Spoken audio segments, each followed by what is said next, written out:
guys, it's Greg and Aaron back again today. We're doing another session, but Aaron's had a couple questions, so I think it's pertinent to everybody as a learning. And I think this is really a great thing, even though Aaron's had years of Brazilian Jiu-Jitsu and stuff, the knife thing is still relatively new. And there's a lot of really good questions that people ask. So today we're gonna step off and we've got 2 or 3 questions. Let's start with the first one you were talking about.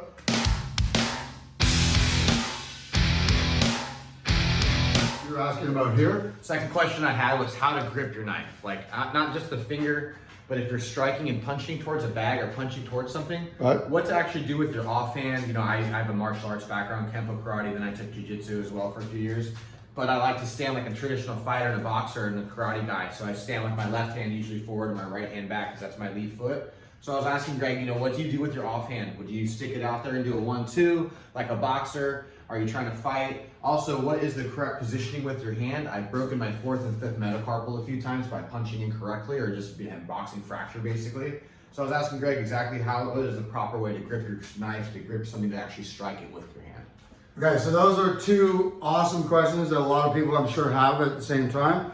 This is the thing. So first of all, you should be initially starting off with, I know most of us box, you know, natural stance. So if you're right-handed, you got your left foot forward, okay? A lot of the guys that switch in or had the Bruce Lee era fight with their lead hand forward, okay? That's usually a system that's used for a lot of kickers because that right leg becomes really effective at keeping people off and so on, okay? So this is great. Power for boxers is rear back, okay? So if I'm starting off at front, and he's coming in or somebody's coming in here, I should be lead foot forward, okay? So my right foot, my right hand are forward so that I can defang the weapon, which means basically I shouldn't ever move in until I've done some sort of damage to that. Now, when I move in, okay, which in a lot of the boxing worlds and stuff like this, is don't switch stance and stuff. You see more and more guys that are advanced fighters can do it. So if I'm here and I'm doing this and he steps forward, I can pivot off. Now I'm into my boxing stance. So if I've trained in here, this is where it goes. So what do? Do I go and go for it? Yes, if I can. But if we're now sort of into a boxing sort of thing here, what's he typically going to be watching? You're going to be watching as we're training for this to come in. So this is a great opportunity, okay? This is all you need to know. This is the equalizer. If I'm gonna teach one self-defense position, one self-defense move, this is all you need to know. This position. See how my thumb is cocked? It's pulled back, okay? Fingers like cupped. All I'm doing on this is I'm going in, I'm going for the eye, okay? And my old instructor always said, go for the eye, take a souvenir, okay? So I'm going in, I can not only hit the eye, I can palm smash his ear, which will blow the eardrum, you know? I got that cupping strike, all right? When I do this, I then want action. So a lot of strikes just go here, okay? We talked about the cutting strike, where it goes here and it changes an angle, adds a lot more to your strikes. So same thing here, I can hit and drive the head back, open up for whatever I'm doing, or I can hit and grab the back of the ear, pull that back in, cut, hit, grab the hair, hit, grab the shirt, anything you can get a hold of, just pulls them into the cut, okay?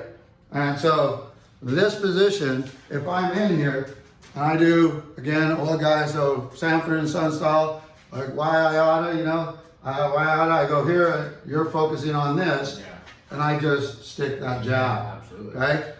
The jab, and you guys do it, the jab with this thumb will finish most fights before anything does it. So I know that you guys are proud and you want to get in and show that you're tough and I'm an MMA or I'm a world-class boxer. I've worked with all these guys, right? Okay? The difference is if I have a knife or I have a couple of other buddies that carry knives, we live in San Diego, okay? So we live in maybe the most, well, not only do we have the most extreme, like highest ranking military, okay? We also are the mecca of MMA. So we have the best fighters anywhere in the world here. So anyways, we have really good fighters here. You don't know what's going on. We'll get into the mental states and understand that by your situational awareness, which we'll talk about. But why is he coming at me? Is he jealous? Is he on drugs? Is he upset? Is he racial? Is there what? We don't know. All of those have different elements you have to worry about when you're fighting. Guess how you stop that? Dot the I. Dot the I, I don't care what drug you're on. Your eyes water, you're doing this. If I'm in here, it's too late for you. So either one of these, dot the I, dot the I. Now let's talk about this position. So the great thing about this is using this and practicing with this in your hand is the great equalizer, because now this fist here, okay, is solid. When I punch, people think they punch like this, okay? This is not a straight fist. The wrist has to drop in alignment or slightly below the knuckle. So see this knuckle here? These two should be basically aligned. I should be able to draw a plate right across there, all right? So when I'm doing this, and I'm going boom right here, the knuckle's slightly down, okay? When I do that, it's a really strong position. So if I'm going here, I'm punching with the blade, or I'm coming through, or later we're coming through with the long range. It's called fish hooks. You don't want to get caught by because those will fillet you, all right? This type of stuff. Now, this is where I've discussed before, and people may not have understood. If you basically put anything in your hand here, okay, you can hit really hard without hurting your knuckles. The reason for that is because when I go like this, and people in boxing do this, right? We make this the angry fist, all right? So if I have him coming in here, and you make that angry fist in the mirror, okay? So he's got this. If he's doing this. Now, if he's a great fighter, he's gonna try to land those two knuckles together, okay? But typically, somebody throws a fist with what they feel like their wrist is straight. Look what's gonna hit first, okay? If this hits first, and I turn his hand for you to see, okay? If this hit, he's hitting here, what's gonna happen? Look at that, sorry. You feel that already, right? So he hit here. If he's just throwing on a bit of an angle, a lot of times these are the first two knuckles that hit. If I hit here and those compress, okay, you can already see that knuckle. It's impacted and broken. And once that's done, he's not going into boxing as a career now, okay? You break those a couple times, it's over, all right? So here, I'll just stay on these. First thing that happens is you see that compression right here. They roll in, okay? As soon as they roll in, if I put a lot more weight in my body behind it, what's the next thing that happens? The wrist. The wrist rolls in. And all of you guys have done that where you hit something, okay? This fist is not a street fighter's fist. I'll show you guys in the street boxing thing that you do not want to hit on the street. I have a serious thing because I missed a guy and hit a brick wall behind, okay? And it completely split my hand open. If I had known how to throw a better fist, my alignment would not have been between those two knuckles or on these three knuckles of the Kung Fu, okay? There is only one knuckle to strike with, guys. And the way to do it is, I don't care how you do it, just like I'm doing here. This principle right here. Hold your weapon this way, not a fist, okay? Not a saber. They're useful in some ways, but here, okay? This is the only, I don't care how you close, as long as that. I like to lock this for safety. For you guys that, like when I was working with Dave Weck, we designed like sort of the Weck fist type idea, which he would cross this over and then cross his fin. He was using that for sprinters to create a nice kinetic chain. And he came to me talking about that. And the reason why I also like, when I go like this, and you make a fist, tighten this, okay? So watch this. Now move your wrist back and forth a lot, do circles. When you do this type of fist, when you're doing this, and especially squeeze it really tight. Squeeze it really tight, okay? He's using both sides of the muscle, okay? So he's using antagonistic muscles are working together. The front and the back are working together. If I just focus on this, the only muscle I'm working on is this finger here, closing down, which allows this to be really flexible and quick, okay? This locks off, right? Why do we use hand wraps in boxing and everything? Because the fist isn't strong enough, okay, to protect it. And a lot of boxers will tell you if they hit on the street, they'll break their hands because of, so let me quickly go from this. If you just transfer to this and just close your hands flat and cross, now you have this flat. As though I had like really long fingernails, or my women's self-defense, right? I just close it. I don't care how, probably don't. This is Buddha's thumb, so this is good if I'm going into places or into eyes, okay? This is good to close it. So not this, it's weird, okay?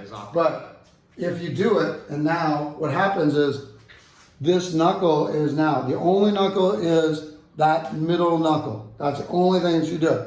Now when we did the whack fist, what we would do is I went in here and we crossed it, which now really protrudes that middle knuckle. So you can see it stick out, right? And you're only trying to land with this. So this, the only problem with this is unless you're doing this all the time, okay, which is a weird thing, you can see Dave Weck's thing, it closes off very strong, but in reality and time, you just need to practice this.